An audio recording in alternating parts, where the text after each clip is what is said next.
Boa noite, alunos. Eu sou o professor Vanderlei e coordeno a disciplina Gestão de Projetos. Bom, gente, eu enviei hoje, na terça-feira, na data de hoje, o slide da sessão 1.3, finalizando a unidade 1. E eu recomendei para vocês fazer a leitura do livro digital, fazer todas as atividades e fazer também os desafios lá da disciplina, para finalizar a unidade 1.1, tá bom? Bom, nós vamos começar a falar da seção 1.3, que é o planejamento do projeto e as boas práticas de gestão. Então é muito importante, né, gente, fazer um bom planejamento para fazer o desenvolvimento de um projeto. Então, lá na página 31 está escrito o seguinte: planejamento de um projeto é a capacidade de prepará-lo e organizá-lo antes da realização. O que quer dizer isso, gente? Que toda vez que a gente vai fazer um projeto, uma ação, seja lá qual for, você precisa pensar para fazer. Toda vez que você faz uma atividade ou um projeto sem pensar, sem se organizar, você vai gastar mais recursos. E não podemos despender tantos recursos materiais, tecnológicos e humanos. Outro ponto importante, além do planejamento do projeto, lá na página 31, é o ciclo de vida do projeto. O que significa o ciclo de vida, gente? Que todo projeto, como ele é temporário, ele não é igual a uma atividade gerencial, né? Todo projeto é temporário. Ele tem uma ordem cronológica. E essa ordem tem lá a iniciação do projeto, planejamento do projeto, realização do projeto. Eu vou dividir esse projeto em fases, 4, 5 fases, que vai ficar mais fácil para mim controlar o projeto, já que ele é temporário, né, e ele precisa de um bom planejamento. Na página 32, nós temos lá o ciclo de vida, que é um esboço, né, feito pelo autor, e nesse esboço ele dividiu o projeto em 4 fases. Então, iniciar o projeto, né, o termo de abertura do projeto. Aí depois nós temos a organização e preparação, que você não começou o projeto, mas você planejou, organizou para poder executar o projeto e fazer o controle depois, tá? Aí você tem o plano de gerenciamento do projeto, a execução do projeto e o encerramento do projeto. Cada vez que eu ultrapasso o tempo desse projeto, o meu custo se torna maior. E aí o custo estimado pelo projeto sai por uma tangente. Lá na página 32, nós temos falando um pouquinho sobre que quando inicia-se um projeto, nós temos que ter a autorização do patrocinador. Quem é o patrocinador, gente? É aquele que tem o capital de giro e fluxo de caixa do projeto. É o cara que tem a grana do projeto. Então todo projeto só pode ser aberto quando o patrocinador, né, autoriza a realização do projeto. Porque tem um custo envolvido e tem um orçamento envolvido. E a gente tem que tomar cuidado com esse custo e com o orçamento. Na página 32, nós falamos que essa organização, toda vez que eu penso no planejamento, que eu estou pensando, né, estou planejando, criando metas, objetivos, cronograma, eu preciso me preocupar com o escopo do projeto, que são todas as etapas, né, do começo ao fim, qual é o tempo, se ele é 6 meses, 1 mês, 1 ano ou 2 anos, quais são os recursos e as responsabilidades, e principalmente, gente, quais são o orçamento. O que eu tenho de orçamento? O que eu tenho de dinheiro orçado para desenvolver o projeto? E como que eu vou distribuir esse orçamento? E quais são os riscos envolvidos para que eu não consiga realizar o projeto? Então eu tenho uma série de elementos, né, que eu tenho que tomar cuidado aí no meu projeto, na minha realização do projeto. Na página 32 também fala um pouquinho sobre os guias, né? Por um exemplo, né? Da onde surgiu as ideias, né, sobre gerenciamento de projeto? E como isso aconteceu? No Brasil, mais conhecido como o PMBOK, né, é um guia das melhores práticas de gestão de projetos do mundo, por isso que já está em inglês, né? E nós temos uma associação chamada PMI, que é a associação, que é um instituto que começou a coletar ideias de projetos ao longo do mundo, ao longo do planeta, né? E essas ideias pararam nesse guia das melhores práticas de projeto.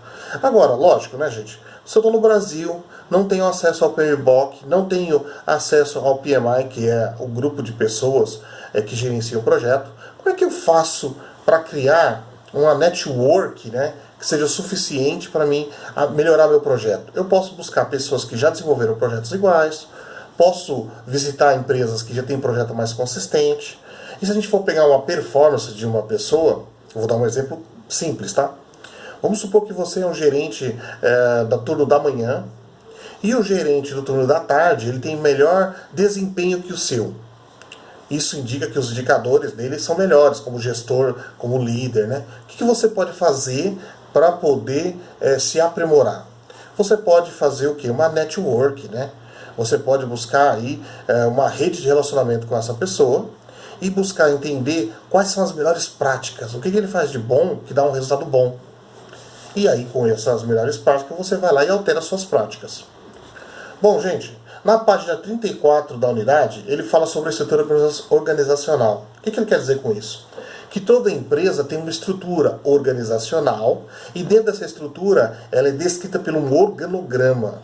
Então não podemos esquecer, né, gente, que um fluxograma é a descrição de processo, um organograma é a descrição de cargos. Então não podemos, são coisas diferentes, tá bom? E ele coloca lá que o projeto, ou 1, 2 ou 3 projetos, pode ser gerenciado por pessoas, e essas pessoas criam uma hierarquia para que o projeto caminhe, né, dentro da empresa, paralelo às atividades gerenciais cotidianas.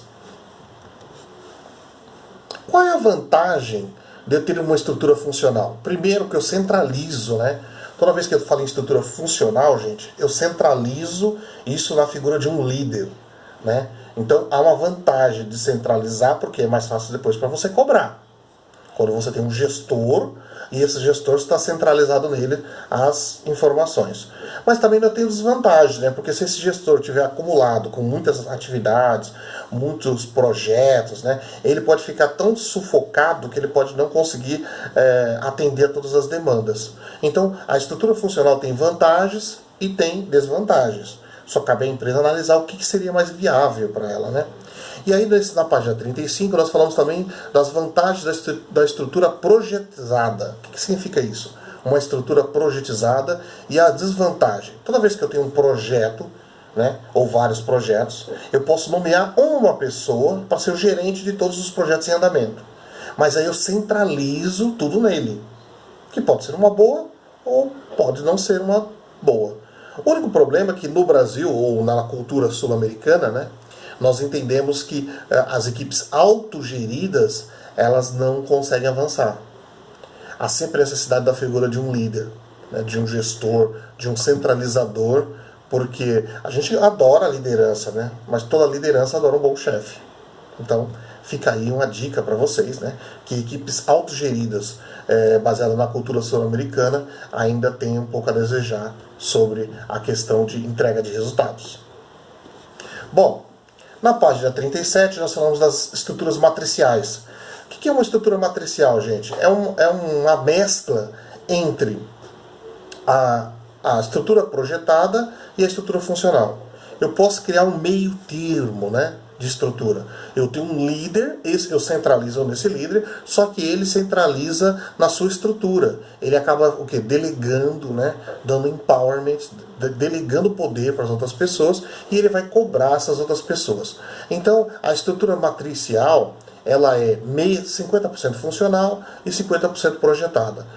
Esse equilíbrio, gente, de você ter um líder, mas que ele delegue para outras pessoas, é um equilíbrio, uma estratégia normal de mercado, né? E logicamente que um organograma matricial ele é um pouco diferente, porque a estrutura é mais flexível, e aí eu posso me reportar a mais pessoas. Mas não deixa de ser ainda uma estrutura 50% tradicional. Na página 38, nós falamos sobre o PMO. O que é o PMO? São escritórios de projeto. Hoje é comum ouvir a palavra outsourcing, que nada mais é que terceirização, né?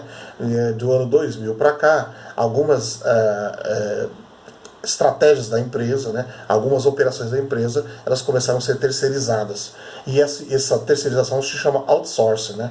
Eu comecei com segurança, limpeza, e depois eu fui aumentando algumas atividades, porque não é interessante para mim ter um gerente daquela operação. Então é comum em algumas empresas também eu contratar como autônomo um gerente de projeto, para ele tocar em paralelo aquele projeto por 6 meses, 1 ano, 1 ano e meio, até 2 no máximo.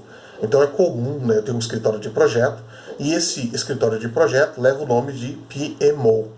né? Nada mais é que um escritório exclusivamente para padronizar processos de projeto. Se a empresa tem vários processos de projetos, ela acaba não querendo sufocar os seus gestores, né?